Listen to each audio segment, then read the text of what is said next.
Hello everyone. ఈరోజు మనం ఈ ప్రాబ్లంలో ఉన్న ట్రాన్సాక్షన్స్కి జర్నల్ ఎంట్రీస్ రాసి నేర్చుకుందాము. ఈ ప్రాబ్లం మీరు స్క్రీన్ షాట్ తీసుకోండి.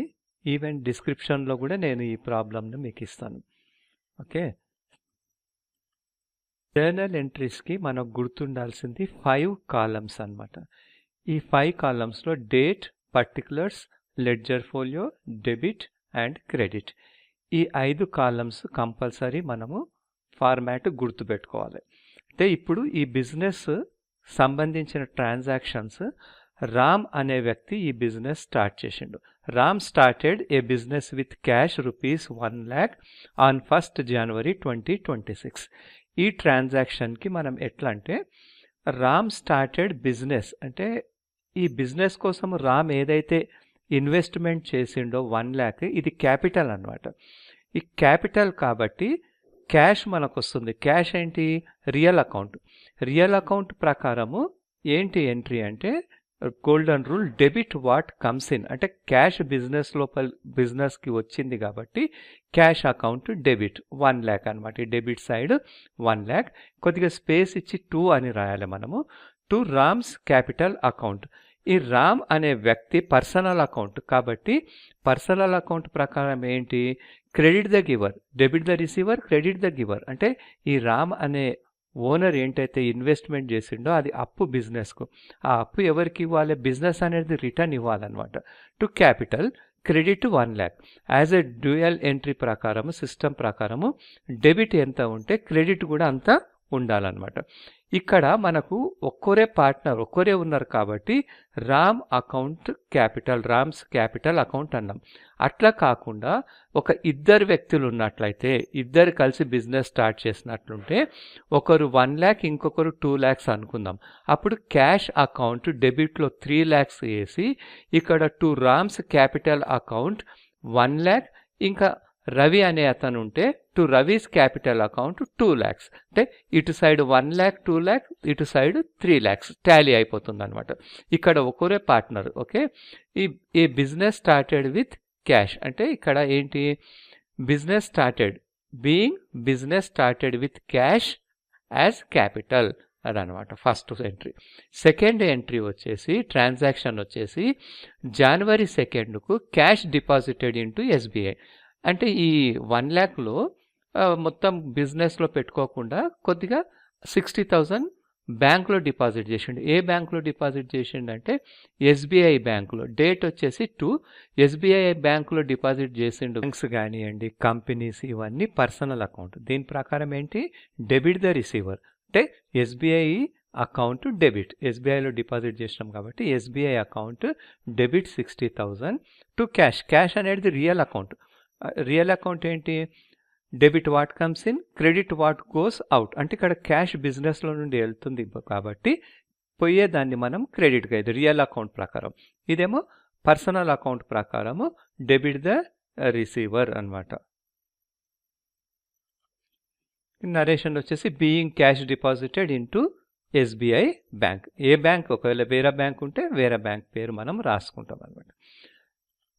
January 4th నాడు ఏం చేసిందంటే బిజినెస్ పర్చేజ్డ్ ఫ్రమ్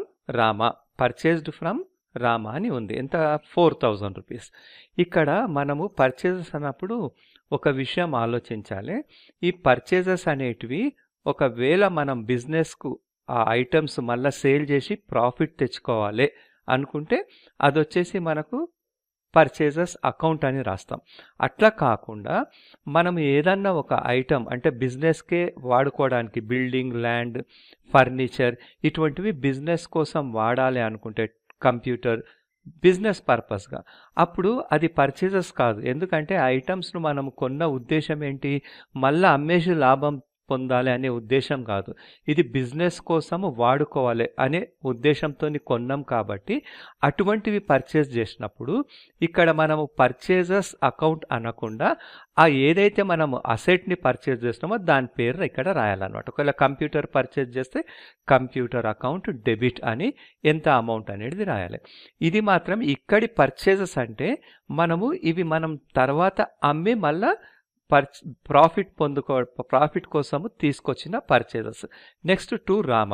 ఇక్కడ టు రామ అని ఎందుకు రాస్తున్నామంటే ఈ ట్రాన్సాక్షన్లో మనం పర్చేస్ చేసి క్యాష్ ఇవ్వలేము. ఓకే, క్యాష్ ఇవ్వలేము కాబట్టి ఒకవేళ క్యాష్ ఇచ్చినట్లుంటే ఇక్కడ purchases account debit to cash account అని రాసేస్తుండే. ఇక్కడ మనం క్యాష్ ఇవ్వాలి. Credit the giver. ఎవరు మనకు బిజినెస్కు క్రెడిట్ ఎవరైతే ఇచ్చిండ్రో ఫ్యూచర్లో వాళ్ళకు ఇవ్వాలి, అప్పు మనం తిరిగి ఇవ్వాలి కాబట్టి ఇక్కడ వాళ్ళ పేరు రాసుకుంటాం అనమాట. ఓకే, అది జనవరి 4కు జరిగిన ట్రాన్సాక్షన్. జనవరి 6కు ఇంకో ట్రాన్సాక్షన్ జరిగింది. Purchased computer and paid by cheque. ఇక్కడ క్యాష్ ఇవ్వలేడు, పేడ్ బై చెక్ అని ఉంది. అంటే ఇక్కడ ఇంతకుముందు పర్చేజెస్ అని రాసినాము, ఇక్కడ కంప్యూటర్. మనం ఇంతకుముందే డిస్కస్ చేసుకున్నాము. ఏదైతే అసెట్స్ మనం బిజినెస్ కోసం వాడుకోవాలనే ఉద్దేశంతో కొనుక్కుంటామో అసెట్స్ని కొన్నప్పుడు ఇక్కడ కంప్యూటర్ అని రాసినాం. అదే మనం ఒకవేళ ఫర్నిచర్ కొనుక్కుంటే ఫర్నిచర్ అకౌంట్ డెబిట్ అని రాస్తుండే. ఇక్కడ క్యాష్ అని రాయకూడదు. ఎందుకు? ఇది మనం చెక్ ఇష్యూ చేస్తున్నాం. అంటే ఇప్పుడు చెక్ ఇష్యూ చేసినాం కాబట్టి అమౌంట్ ఎవరిస్తారు? బ్యాంక్ అనమాట. అంటే క్రెడిట్ ద గివర్. బ్యాంక్ నుంచి అమౌంట్ పోతుంది కాబట్టి క్రెడిట్ ద గివర్. అంటే computer account debit to SBI bank. ఒకవేళ ఎస్బీఐ బ్యాంక్ చెక్ కాకుండా వేరే బ్యాంక్ చెక్ ఇస్తే ఆ బ్యాంక్ పేరు ఇక్కడ మెన్షన్ చేయాలన్నమాట. ఓకే, జనవరి 8కు ఏం ట్రాన్సాక్షన్ జరిగిందంటే రామ్ ఓనరు విత్డ్రా చేసుకుంటూ మనీ పర్సనల్ యూస్ కోసం. Ram withdrawn 5,000 for personal use. ఏదైతే ఓనర్స్ పర్సనల్ యూజ్ కోసం విత్డ్రా చేసుకుంటారో వాటిని డ్రాయింగ్స్ అకౌంట్ అంటాము. ఇక్కడ రామ్స్ డ్రాయింగ్స్ అకౌంట్ అని కూడా రాయొచ్చు. కాకపోతే ఒక్కరే పార్ట్నర్ కాబట్టి రాయలేము. అదే ఇద్దరు ముగ్గురు పార్ట్నర్స్ ఉంటే ఇక్కడ డ్రాయింగ్స్ అకౌంట్ అంటే ఏ పార్ట్నర్ విత్డ్రా చేసిండో తెలియదు కాబట్టి మనం ఇద్దరు పార్ట్నర్స్ ఉన్నప్పుడు ఏదన్నా ఒక పార్ట్నర్ విత్డ్రా చేస్తే ఇక్కడ ఆ పార్ట్నర్ యొక్క పేరు డ్రాయింగ్స్ అకౌంట్ అని రాయాలి. ఇది పర్సనల్ అకౌంట్ కాబట్టి డెబిట్ ద రిసీవర్. ఎవరు రిసీవ్ చేసుకున్నారు? Rams drawings account 5,000. క్యాష్ అనేది రియల్ అకౌంట్ కాబట్టి బిజినెస్లో నుంచి క్యాష్ తగ్గిపోతుంది కాబట్టి టు క్యాష్ అకౌంట్. ఇక్కడ డెబిట్ క్రెడిట్ ఈక్వల్ ఉండాలన్నమాట. Being cash withdrawn by the proprietor for personal use. అంటే ఓనర్ అనమాట, పర్సనల్ యూజ్ కోసం తీసుకున్నాడు. జనవరి 12కు ఫర్నిచర్ పర్చేజ్డ్. ఇక్కడ చూడండి ఫర్నిచర్ అన్నారు. ఫర్నిచర్ అంటే ఇక్కడ పర్చేజెస్ అని రాయకుండా ఫర్నిచర్ అని రాసినాం. ఎందుకు? ఇది ఒక అసెట్, బిజినెస్ కోసం వాడుతున్నాం. అంటే furniture account debit 10,000 to cash. ఇది కూడా రియల్ అకౌంట్ అనమాట. రెండు రియల్ అకౌంట్స్. అంటే ఇక్కడ debit what comes in, furniture వచ్చింది కాబట్టి ఫర్నిచర్ అకౌంట్ డెబిట్. ఇక్కడ నుంచి మన దగ్గర నుంచి బిజినెస్ నుండి ఏది వెళ్ళిపోతుంది? క్యాష్ పోతుంది కాబట్టి క్యాష్ అకౌంట్ క్రెడిట్. ఇక్కడ మనకు ఫర్నిచర్ పర్చేజ్డ్ అని ఎవరిదన్నా ఒక పేరు ఇచ్చినప్పుడు పర్చేజ్డ్ ఫ్రమ్ అంటే ఎవరి దగ్గరనో ఏబిసి అని ఒక పర్సన్ దగ్గర కొన్నాము అని చెప్తే అప్పుడు ఇక్కడ క్యాష్ కాకుండా ఆ పర్సన్ పేరు రాస్తామన్నమాట. ఎందుకంటే ఫ్యూచర్లో ఆ పర్సన్కి మనం అమౌంట్ ఇవ్వాలి కాబట్టి. అంటే క్రెడిట్ పర్చేజెస్ అయినప్పుడు ఎవరి దగ్గర మనము క్రెడిట్ కొనుక్కున్నామో వాళ్ళ పేరు మనం ఇక్కడ రాయాలి. Being furniture purchased for cash కాబట్టి ఇక్కడ క్యాష్ వెళ్ళిపోయింది. నెక్స్ట్ ట్రాన్సాక్షన్ వచ్చేసి జనవరి 14th రోజు రిటర్న్డ్ గూడ్స్ టు రామా. అంటే ఇక్కడ మనము ఈ ఎంట్రీ రామా అనే ఒక వ్యక్తి దగ్గర నుంచి మనం పర్చేజెస్ చేసినాం అనమాట. పర్చేజెస్ చేసి ఇప్పుడు 14th రోజు అంటే 14th ముందు పర్చేజ్ చేసినాము. ఈ కొన్ని అంటే గూడ్స్ ఏం చేస్తాము, ఒక్కొక్కసారి మనం ఎవరి దగ్గర అయితే పర్చేజ్ చేసినామో ఆ గూడ్స్లో ఏమన్నా డిఫెక్ట్ ఉన్నట్లయితే అవి మనం రిటర్న్ ఇస్తాము. అటువంటి రిటర్న్ ఇచ్చిన వాటిని పర్చేజ్ రిటర్న్స్ అంటాం అనమాట. ఇక్కడ ఎవరికి రిటర్న్ ఇచ్చినాము? రామా అనే ఒక వ్యక్తి దగ్గర నుంచి కొనుక్కొని ఆయనకు రిటర్న్ ఇచ్చినాం కాబట్టి debit the receiver. Rama account debit 1,000 to purchase returns account అనమాట. ఇవి అక్కడ డెబిట్, ఇక్కడ క్రెడిట్. ఓకే, 1,000. ఇది మళ్ళీ టాలీ అయిపోతుంది. Being goods return to Rama, that is purchase returns అని మనం ఈ ఎంట్రీలో రాసుకోవాలి. నెక్స్ట్ ఎంట్రీ వచ్చేసి 17th రోజు అమార్ రిటర్న్డ్ గూడ్స్ వర్త్ ₹1,000. అంటే ఇక్కడ అమార్ అనే వ్యక్తి మనకు ఇంతకుముందు ఏంటి, రామా అనే వ్యక్తికి మనం ఇచ్చినాం. ఇక్కడ మన దగ్గరికి వెళ్ళి కొనుక్కపోయిన కస్టమర్ అనమాట. ఓకే. మనం చేసిన సేల్స్ రిటర్న్ వచ్చినాయి. సేల్స్ మనం ఎవరికి ఇచ్చినాము? ఒక అమర్ అనే వ్యక్తికి ఎవరికైతే మనం ఇచ్చినామో ఆ సేల్స్ ఆ వ్యక్తి మనకు ఎట్లయితే మనం పర్చేజ్ చేసినప్పుడు గూడ్స్ డిఫెక్ట్స్ ఉంటే రిటర్న్ ఇచ్చినామో, మనం అమ్మినప్పుడు కూడా సేల్స్ చేసినప్పుడు మన కస్టమర్స్ కూడా మనకు రిటర్న్ తెచ్చిస్తారు. అట్లా సేల్స్ రిటర్న్ అనమాట. ఈ సేల్స్ రిటర్న్ 1000 ఎవరు? Credit the giver. అమర్ అనే వ్యక్తి మనకు రిటర్న్ ఇచ్చిండు కాబట్టి అమర్ అనే వ్యక్తిని మనం క్రెడిట్ చేస్తున్నాం అనమాట. Okay. Being goods returned by Amar. Sales return, ఇక్కడ సేల్స్ రిటర్న్ అని సేల్స్ అయితే మాత్రం ఎప్పుడే కానీ క్రెడిట్. ఓకే. సేల్స్ రిటర్న్ అంటే మనకు వస్తున్నాయి, మళ్ళీ బిజినెస్లకు వస్తున్నాయి. దాని తర్వాత 19th January రోజు అడ్వర్టైజింగ్ ఎక్స్పెన్సెస్ పేడ్ 2000. అడ్వర్టైజింగ్ అనేది ఒక ఎక్స్పెన్స్ అనమాట. అడ్వర్టైజింగ్ అంటే మనకు తెలుసు రెంట్, శాలరీస్ ఇవన్నీ ఎక్స్పెన్సెస్. ఓకే. ఎక్స్పెన్సెస్ అంటే ఏ అకౌంట్స్ కిందికి వస్తాయి? Nominal account. Debit all loss and expenses, credit all gains and incomes. Business అన్నప్పుడు ఎవ్రీ డే కానివ్వండి, వీక్లీ, మంత్లీ ఎక్స్పెన్సెస్ అవుతూ ఉంటాయి. అటువంటి ఎక్స్పెన్సెస్ అన్నీ కూడా డెబిట్ చేయాలి. Okay. So as per rule nominal account ప్రకారము ఇక్కడ ఏమని రాసినాము? Debit all loss and expenses. Advertisement అనేది ఒక ఎక్స్పెన్సెస్ కాబట్టి దీన్ని మనం డెబిట్ చేసినాం.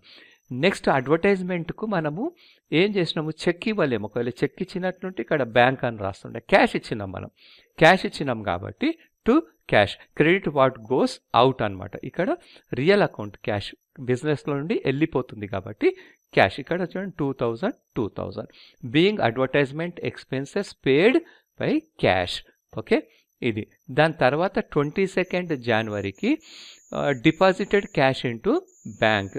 మనము బ్యాంకులో క్యాష్ని డిపాజిట్ చేసినాం యాక్చువల్. సో ఎవరిక్కడ డెబిట్ ద రిసీవర్. ఎవరు రిసీవ్ అయినరు? ఎస్బీఐ బ్యాంక్ అకౌంట్ రిసీవ్ చేసుకుంది కాబట్టి SBI account debit to cash account 3000. ఎందుకు? ఎస్బీఐ లోపల డిపాజిట్ చేసినాం కాబట్టి. January 24th goods withdrawn for personal use. అయితే ఇక్కడ క్యాష్ విత్డ్రా చేస్తే డ్రాయింగ్స్ అకౌంట్ డెబిట్ టు మనము క్యాష్ అని రాస్తుండే. ఎందుకు? క్యాష్ అనేది బిజినెస్లో తగ్గింది. ఇక్కడ drawings account debit to purchase account ఎందుకు క్రెడిట్ చేయాలంటే మన దగ్గర ఎప్పుడైతే మనం పర్చేజెస్ చేసినామో గూడ్స్ను అప్పుడు పర్చేజెస్ అకౌంట్ అని రాస్తాం. ఇప్పుడు ఆ గూడ్స్ తగ్గినాయి. బిజినెస్లోకి వచ్చినప్పుడు గూడ్స్ ఏమైంది? డెబిట్ అయింది. ఇప్పుడు బిజినెస్లో నుంచి గూడ్స్ పోతున్నాయి కాబట్టి ఒక 10,000 వర్త్ గూడ్స్ కొనుక్కొని అందులోకి వెళ్ళి ఒక 1,000 పర్సనల్ యూస్కి పోయినాయి అంటే ఆ పర్చేజెస్ 10,000లో ఈ డెబిట్ పర్చేజెస్ 10,000లో క్రెడిట్ పర్చేజెస్ 1,000 తీసేస్తే 9,000 వర్త్ గూడ్స్ ఉంటాయి అన్నమాట. అట్లా ఇక్కడ డ్రాయింగ్స్ అకౌంట్ డెబిట్ అంటే ఇక్కడ డ్రాయింగ్స్ అకౌంట్ ఓనర్ ఒక్కడే కాబట్టి పేరు రాయలేము. ఒకవేళ 2-3 పార్ట్నర్స్ ఉంటే ఆ పార్ట్నర్ పేరు డ్రాయింగ్స్ అకౌంట్స్ అని రాసి ఇక్కడ పర్చేజెస్ అని రాస్తాము. గూడ్స్ విత్డ్రా చేసుకుంటే, అదే క్యాష్ విత్డ్రా చేసుకుంటే క్యాష్ అని రాస్తాం అనమాట. అది 24th జరిగింది. 26th ఏం జరిగిందంటే cash paid to Ramesh 3,500 and discount received 200. ఇక్కడ మనం రమేష్ అనే వ్యక్తికి క్యాష్ ఇచ్చినాము. ఓకే. ఎంత ఇచ్చినాము? 3,700 అంటే యాక్చువల్గా 3,700 ఇవ్వాలి ఆయనకి. క్యాష్ ఎంత ఇస్తున్నాము? 3,500. డిస్కౌంట్ ఎంత మనకు రిసీవ్డ్ అంటే ఆయన మనకు డిస్కౌంట్ ఇచ్చిండు అనమాట. ఓకే. ఇది ఏంటి? ఆయనకు మనము 3,700 ఇచ్చే బదులు 3,700 బదులు 3,500 ఇచ్చినామంటే 200 మనకు బెనిఫిట్. బిజినెస్కు ఇది బెనిఫిట్ అనమాట. ఎట్లా?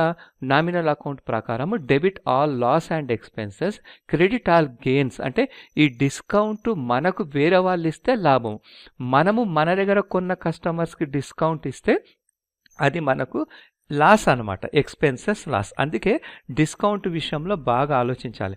మనము డిస్కౌంట్ ఇచ్చినట్లయితే మన కస్టమర్స్కి అది మనకు ఒక ఎక్స్పెన్స్ లాస్. అట్లా కాకుండా మనం పర్చేజ్ చేసి ఉంటాం మన సప్లయర్స్ దగ్గర, వాళ్ళు కూడా మనకు డిస్కౌంట్ ఇస్తారు. అట్లా వాళ్ళు డిస్కౌంట్ ఇస్తే అది మనకు లాభం అనమాట. అప్పుడు డెబిట్ ఆల్ లాస్ మనం ఇస్తే డెబిట్ సైడ్ రాయాలి, వేరే వాళ్ళు మనకు డిస్కౌంట్ ఇస్తే అది క్రెడిట్ సైడ్ రాయాలి. చూడండి ఇక్కడ రమేష్ అనే వ్యక్తి దగ్గర మనం ఎప్పుడో పర్చేజ్ చేసినాం 3700 వర్త్ పర్చేజ్ చేసినప్పుడు ఆయనకు 3700 ఇచ్చే బదులు 3500 ఇస్తున్నాం. కాకపోతే పర్చేజెస్ 3700 చేసినాం కాబట్టి ఇప్పుడు ఆయన పేరు మీద 3700 అని రాస్తాం. క్యాష్ ఎంత 3500 ఇచ్చినాము, డిస్కౌంట్ 200. అంటే డెబిట్ క్రెడిట్ సేమ్ ఉండాలి ఎప్పుడే కానీ. So 3700 3500 plus 200 3700 debit and credit Tally అయిపోతుంది అనమాట. ఇది మనకు డిస్కౌంట్ వేరే వాళ్ళు ఇచ్చినప్పుడు. ఓకే, నెక్స్ట్ వచ్చేసి 27th cash received from Ramu 2500 and discount allowed 200. ఇక్కడ చూడండి, మనం ఎవరికో డిస్కౌంట్ ఇచ్చినాం అంటే ఈ రాము అనే వ్యక్తి మన యొక్క కస్టమర్ అన్నమాట. మన కస్టమర్ కాబట్టి మనము తొందరగా అయిన పైసలు మనకి ఇవ్వాలనుకొని లేదా ఒక్కొక్కసారి డిస్కౌంట్స్ ఇస్తుంటాం మనం.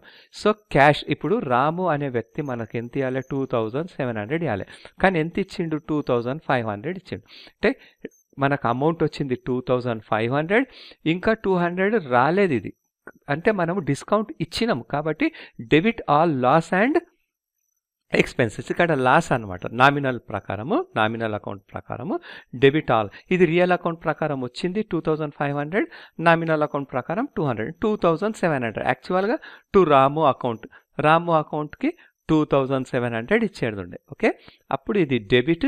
ఇది చూడండి, ఇంతకు ముందు ఎంట్రీలోనేమో మనం క్రెడిట్ చేస్తాం, మన సప్లయర్ మనకు డిస్కౌంట్ ఇచ్చిండు. ఇక్కడ మన కస్టమర్కి మనం డిస్కౌంట్ ఇచ్చినాం కాబట్టి ఇది మనకు లాస్ అన్నట్లు, ఇది మనకు ఒక ఎక్స్పెన్సెస్ అన్నట్లు. కాబట్టి ఇక్కడ మనం డెబిట్ చేసుకున్నాం. నెక్స్ట్ వచ్చేసి జనవరి 28కు cash withdrawn from bank. Okay, ఇది ఒక ఆఫీస్ యూజ్ కోసం క్యాష్ మనం తెచ్చుకున్నాం. అంటే బిజినెస్కు క్యాష్ వస్తుంది, real account debit. What comes in అంటే క్యాష్ వచ్చింది కాబట్టి cash account debit. Credit the giver, ఎవరు మనకి ఇచ్చిండ్రు, బ్యాంక్ నుంచి మనకు వచ్చింది అనమాట, టు ఎస్బీఐ బ్యాంక్ 5000 ఇది విత్డ్రా చేసినాం క్యాష్ అనమాట. నెక్స్ట్ వచ్చేసి సాలరీస్ అకౌంట్. ఇదేంటి 31st రోజు శాలరీస్ పేడ్ చేసినాం, మంత్ ఎండింగ్ కదా, శాలరీస్ ఇవ్వాలి కాబట్టి శాలరీస్ అనేది ఒక ఎక్స్పెన్సెస్ మనకు. ఓకే, ఈ పే చేసినాం. శాలరీస్ ఎంత 10,000 పే చేసినాం. ఈ 10,000 క్యాష్ ఇవ్వలేం, మనం ఏం చేసినాము చెక్ ఇచ్చినాం అనమాట. చెక్ ఇచ్చినామంటే బ్యాంక్ వాళ్ళ నుంచి, ఇది ఎవరు క్రెడిట్ ద గివర్, బ్యాంక్ నుంచి మనకు మైనస్ అవుతుంది. బ్యాంకులో ఉన్న మన ఎంత అమౌంట్ అయితే ఉండేనో ఆ అమౌంట్లో ఒక 10,000 మైనస్ అయిపోతుంది. మనం రెంట్ ఇస్తే ఒకవేళ ఇదే శాలరీస్ క్యాష్ ఇచ్చినట్లయితే salaries account debit to cash, ఎందుకు క్యాష్ వెళ్ళిపోతుంది కాబట్టి. ఓకే, ఈ ప్రాబ్లంలో మీకు ఏమైనా డౌట్స్ ఉన్నట్లయితే మీరు మన కామెంట్స్లో రాయండి, నేను మీకు మళ్ళీ క్లియర్గా ఎక్స్ప్లెయిన్ చేస్తాను. ఈ వీడియో మీకు నచ్చినట్లయితే subscribe and share this video. Thank you for watching this video.